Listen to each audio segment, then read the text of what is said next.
अपनी पूर्ण आस्था रखते हुए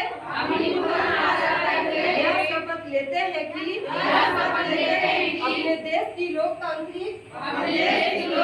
परंपराओं की मर्यादा को बनाए रखेंगे तथा स्वतंत्र निष्पक्ष एवं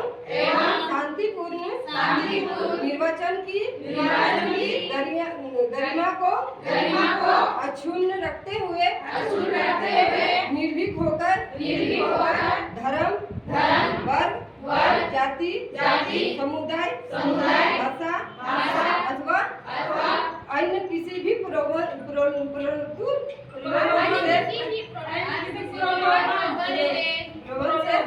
प्रभावित हुए बिना सभी निर्वाचनों में अपना मताधिकार का प्रयोग करेंगे।